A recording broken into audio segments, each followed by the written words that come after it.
Welcome to Samba Samba. Enjoy the video.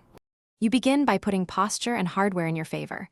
Place your keyboard flat or slightly tilted and sit with neutral wrists. Position fingers on the home row and locate tactile markers so you don't look. Once done, enable a comfortable key repeat rate and confirm your layout, US QWERTY or a layout you actually use.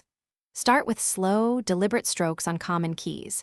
Focus on light, consistent pressure so your fingers learn the motion without tension. You now develop muscle memory through focused repetition.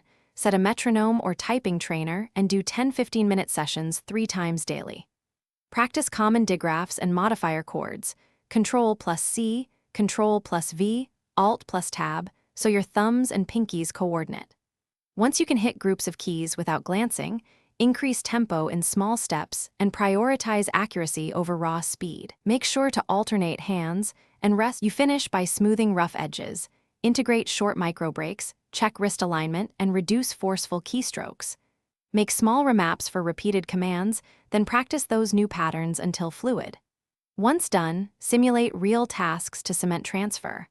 If you run into persistent errors, isolate the offending key or chord and perform slow, focused repetitions for 5 to 10 minutes. Make sure the keyboard hardware is clean and fully functional. Sometimes a stuck switch or wrong layout causes the problem, not your technique.